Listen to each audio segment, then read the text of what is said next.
매일 성경 묵상을 돕는 해설 가이드입니다. 안녕하세요. 묵상 코치입니다.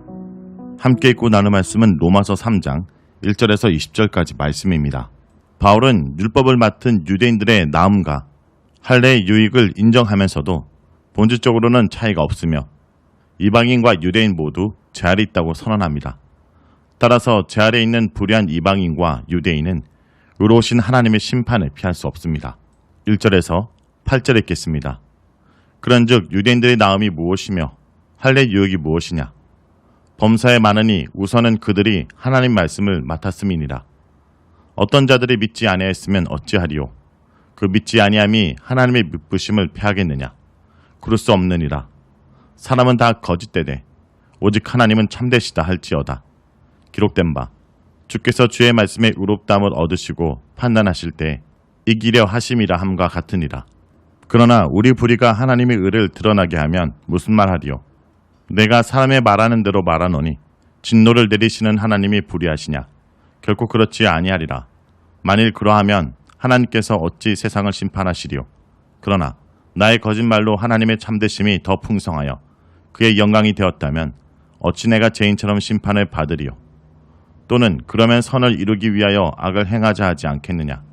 어떤 이들이 이렇게 비방하여 우리가 이런 말을 한다고 하니 그들은 정죄받은 것이 마땅하니라. 그러면 어떠하냐? 우리는 나으냐?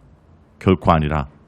유대인이나 헬라인이나 다 제 아래 있다고 우리가 이미 선언하였느니라. 유대인도 이방인들과 마찬가지로 죄와 심판 아래 있다라는 바울의 주장은 로마 교회 내 유대인과 이방인 모두에게 오해를 불러일으킬 수 있는 소지가 있었습니다. 그래서 바울은 구속사 속에서 유대인들이 받은 유익이 범사에 많다고 2절에 곧바로 인정합니다. 그들은 하나님의 선택과 부르심을 받았고 하나님의 언약 백성이 되는 지혜를 먼저 누렸습니다. 무엇보다 하나님의 말씀이 그들에게 맡겨졌습니다. 여기에서 하나님의 말씀은 바울이 1장 2절에서 말한 선지자들을 통하여 그의 아들에 관하여 성경에 미리 약속하신 말씀을 일컫습니다. 결국 유대인들에게 먼저 맡겨두신 하나님의 말씀은 복음을 통해서 그 전모를 드러내게 되는데 바울은 이를 10장 8절에 믿음의 말씀, 10장 17절에서는 그리스도의 말씀이라고 표현합니다. 3절에서 8절 단락은 유대인들이 그 하나님 말씀에 결국 순종하였음을 지적합니다. 그들은 예수 그리스도를 통해서 결정적으로 행동하신 하나님을 믿고 순종하지 못했습니다. 바울은 여기서 질문합니다. 그렇다면 유대인들의 불순종과 불신앙이 하나님의 미쁘심과 신실하심을 패할 수 있는가? 라는 것입니다. 이러한 질문은 아브라함의 언약 내용에서 자연스럽게 제기된 것입니다. 하나님은 아브라함의 자손을 통해 열방에게 복을 줄 것이라 선언하셨기 때문입니다. 유대인들이 하나님께 불순종한 상황에서 하나님은 그 약속을 지킬 수 있는지, 유대인들을 제외한 채 하나님이 열방을 구원하신다면 그것을 약속의 성취로 볼 수 있는지 등의 질문입니다. 이 질문은 이것을 읽는 자들로 하여금 다시 로마서의 핵심 주제로 돌아가게 합니다. 3절 이하에 등장하는 하나님의 미쁘심과 하나님의 참되심, 하나님의 의로우심은 앞에서 1장 17절 의로우심과 믿음, 1장 25절에서 참되심에 대해서 이미 다룬 주제들과 연결시킵니다.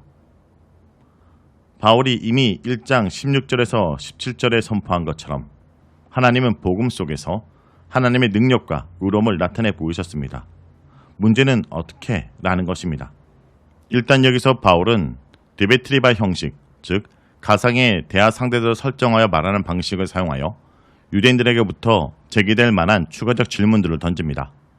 언약의 파트너인 유대인들의 신실하지 못함을 통해 하나님의 의로움이 드러났다면 하나님이 그들에게 진노를 내리는 것이 합당한가라는 것입니다. 또 유대인의 불신앙이 결과적으로는 하나님께 도움이 되지 않았는가라는 것입니다. 7절과 8절에서 이에 파생되는 또 다른 질문들을 던집니다. 나의 거짓말이 하나님의 진실함을 더욱 풍성히 드러내어 그의 영광이 되었다면 하나님이 어찌 나를 죄인처럼 심판하시냐라는 것입니다. 심지어 선을 이루기 위해 악을 행하는 편이 낫지 않겠느냐라는 8절의 내용까지 이어집니다. 결과적으로 바울의 복음 설명이 악을 더 조장한다고 주장할 수 있는 것인데 이 단락에서 바울은 일단 하나님이 절대로 불의할 수 없다라는 강한 부정을 남기고 추가적인 논의는 뒷단락으로 넘깁니다. 다만 바울은 하나님이 온 세상을 심판하시는 분임을 상기시킵니다. 세상을 심판하실 분에게 불의가 있다면 그가 세상을 심판할 자격이 있겠는가라는 것입니다. 8절 마지막에서 바울은 유대인들의 불신앙과 불순종이 하나님의 의로움을 드러내는 수단이 되었다 하더라도 그들의 불의 자체는 심판받아 마땅하다는 점을 분명히 합니다. 자, 여기까지 내용을 정리하면 이렇습니다. 유대인의 실패에 대해 하나님의 책임은 없다라는 것입니다. 많은 특권을 소유했으면서도 사용하지 못한 유대인들이 문제입니다. 하나님은 여전히 미쁘시고 진실하십니다. 선택이 심판 면제를 의미한 적은 없습니다. 그 진실한 말씀대로 선민이라도 불충분하면 심판할 것입니다. 특권이 많은 만큼 심판도 많을 것입니다. 다음은 9절에서 20절 읽겠습니다. 그러면 어떠하냐? 우리는 나으냐? 결코 아니라. 유대인이나 헬라인이나 다 제 아래 있다고 우리가 이미 선언하였느니라.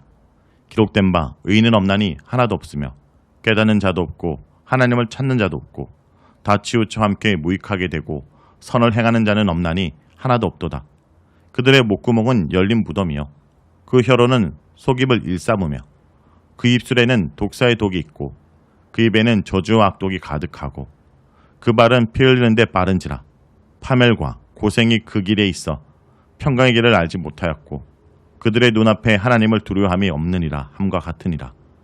우리가 알거니와 무릇 율법이 말하는 바는 율법 아래 있는 자들에게 말하는 것이니 이는 모든 입을 막고 온 세상으로 하나님의 심판 아래 있게 하려 함이니라.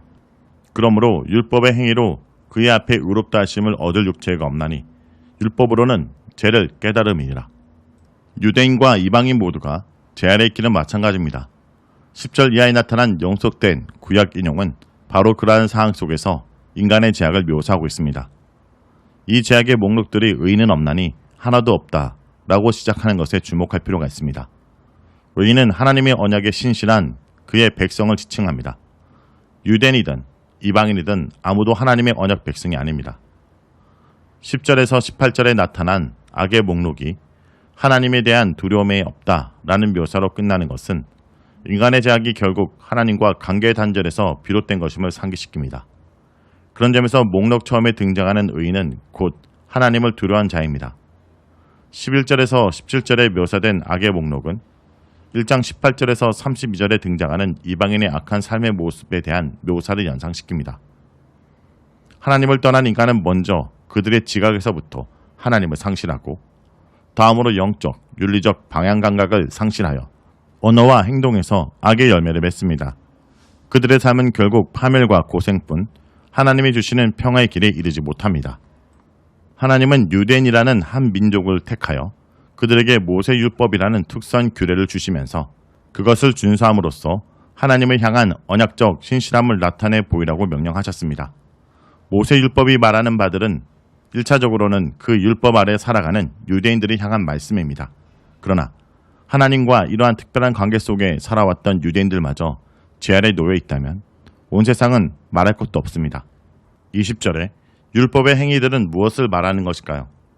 로마에서 유대인들과의 논쟁 문맥에서 자주 등장하는 율법의 행위라는 표현은 20절에서 처음 등장합니다. 이 표현은 말 그대로 율법을 행하라고 가르치는 각종 유대인들의 규례로서 이방인들과 자신들을 구별하기 위해 유대인들이 지켰던 언약적 표지에 해당하는 행위들입니다. 바울이 20절에서 확인하고자 하는 바는 19절의 내용입니다. 즉 유대인들이 율법의 행위를 통해 의로움을 얻을 수 없다면 세상 누구도 율법의 행위를 통해 의로움을 얻을 수 있는 자가 없다라는 것입니다. 결국 율법은 죄가 무엇인지 더 선명하게 드러낼 줄 뿐입니다. 죄를 더욱 선명하게 드러내는 이러한 율법의 기능은 로마서 7장에서 다시 논의되게 됩니다. 자, 여기까지가 로마서 3장 1절에서 20절까지 말씀입니다. 오늘 말씀을 통해 우리는 무엇을 묵상하고 적용해야 할까요? 모든 사람은 죄인이며 죄의 권세 아래 있습니다. 유대인이나 헬라인이나 다 죄 아래 있습니다. 이 점에서 유대인들은 비록 말씀을 맡았을지라도 나을 것이 없습니다. 그들이 맡은 그 말씀이 그것을 증언합니다. 이방인을 향하던 정죄의 칼날이 유대인들을 향합니다. 의인은 없나니 이방인 중에만 없는 것이 아니라 유대인 중에도 전혀 없습니다. 이방인들만이 아니라 유대인들 역시 하나님을 찾지도 않고 선을 행하는 자도 전혀 없습니다. 죄 아래 있다는 점에서 유대인은 이방인과 동등합니다. 온 세상은 하나님 앞에 유죄입니다. 율법은 나는 아니다 말하는 모든 입을 다물게 합니다. 세리를 정죄하던 의로운 바리새인이 죄인이었습니다. 타인을 향해 정죄하는 내가 죄인입니다. 세상을 향해 정죄하는 우리 모두가 죄인인 것입니다. 자, 그러므로 이제 빠져나갈 구멍은 없습니다. 심판을 피한 사람은 아무도 없습니다. 오직 절망뿐입니다. 바로 그 절망이 우리를 복음으로 인도합니다. 그러므로 율법 아래서 철저히 절망하고 복음 안에서 철저히 기뻐하시길 바랍니다.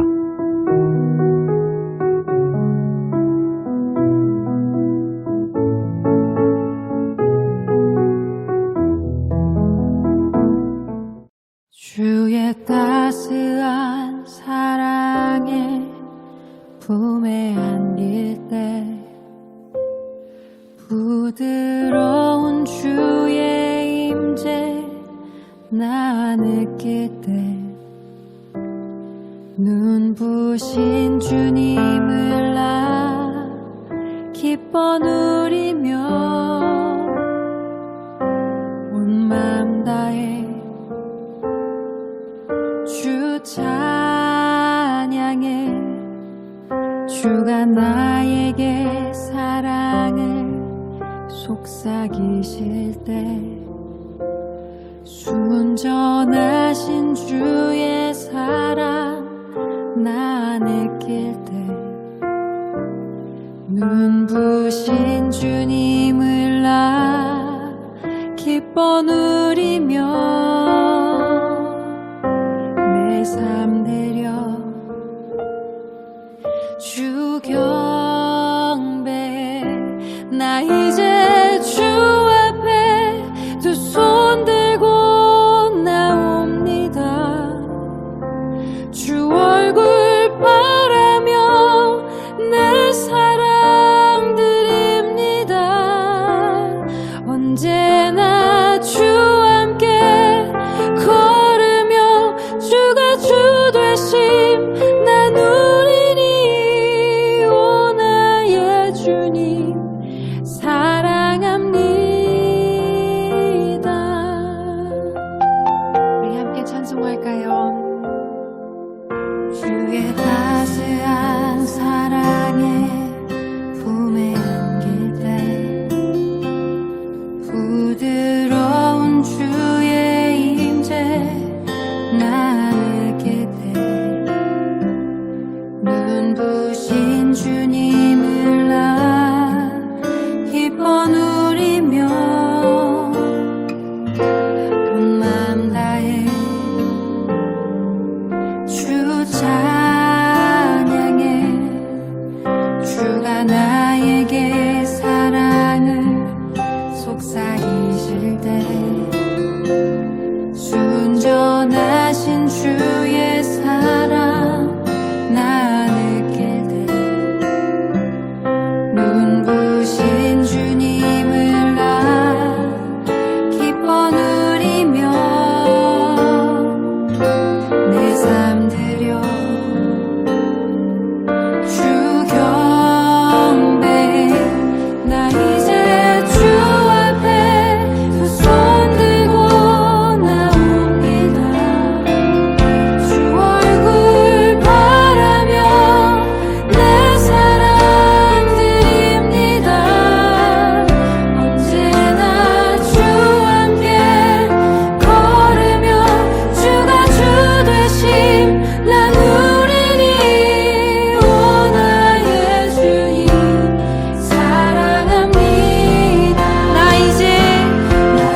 함께 주 앞에